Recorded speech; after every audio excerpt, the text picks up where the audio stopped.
14 सितंबर 1949 का दिन था। आज सुबह से ही काफी गहमागहमी थी और वजह थी कि संविधान सभा में 3 साल की बहस व मुबाहिस के बाद आज ये तय होना था कि भारत की राजभाषा और लिपि क्या होगी। दरअसल जब भारत आजाद हुआ तो भाषा को लेकर बहस छिड़ गई। ये संविधान सभा को तय करना था कि भारत की आधिकारिक भाषा क्या होगी। हिंदी बेल्ट के नेताओं ने कहा कि चूंकि हिंदी सबसे ज्यादा बोली जाने वाली भाषा है, इसलिए इसे ही राष्ट्रीय भाषा का दर्जा दिया जाना चाहिए। तो वहीं दूसरी तरफ गैर हिंदी भाषी लोगों ने अपनी अपनी क्षेत्रीय भाषा और अंग्रेजी को राजभाषा का दर्जा देने की वकालत की। भारत में जहां कोस कोस पर पानी और 4 कोस पर बोली बदल जाती है, वहां राजकाज के लिए एक भाषा तय करना मुश्किल काम था और इस मुश्किल काम को करने की जिम्मेदारी दी गई डॉक्टर BR अम्बेडकर की अध्यक्षता वाली समिति में अलग अलग भाषाई पृष्ठभूमियों से आए 2 विद्वानों को। एक थे बम्बई की सरकार में गृह मंत्री रह चुके कन्हैयालाल माणिकलाल मुंशी, तो दूसरे थे तमिल भाषी N गोपालस्वामी आयंगर, जो इंडियन सिविल सर्विस में अफसर होने के अलावा 1937 से 1943 के दरमियान जम्मू कश्मीर के प्रधानमंत्री भी रह चुके थे।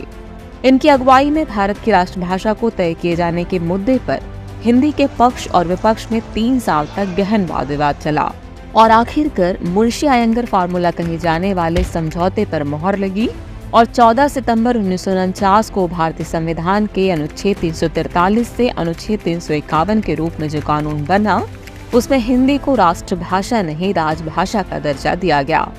साथ ही यह भी तय हुआ कि अगले 15 सालों तक राजकीय काम के लिए अंग्रेजी का इस्तेमाल किया जाएगा।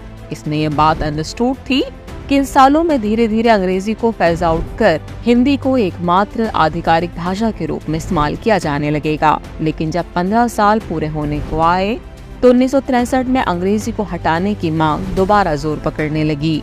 दक्षिण भारत में छात्रों ने हिंसक प्रदर्शन किए और नतीजतन सरकार ने आधिकारिक भाषा एक्ट 1963 पास किया।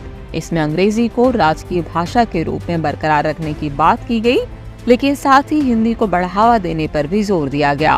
पर कोर्ट, विधायी दस्तावेजों और राज्य केंद्र के बीच संचार की भाषा अंग्रेजी ही बनी रही और तब से लेकर अब तक शासकीय काम के लिए हिंदी का मुद्दा ज्यों का त्यों बना हुआ है। हालांकि जिस तारीख यानी 14 सितंबर को संविधान सभा ने हिंदी को आधिकारिक तौर पर राजभाषा का दर्जा दिया, यह दिन काफी अहम था। इसलिए इस दिन के महत्व को उजागर करने और हिंदी को हर क्षेत्र में प्रसारित करने के लिए राष्ट्रभाषा प्रचार समिति वर्धा के अनुरोध पर 1953 से पूरे भारत में हर साल 14 सितंबर को हिंदी दिवस के रूप में मनाया जाता है।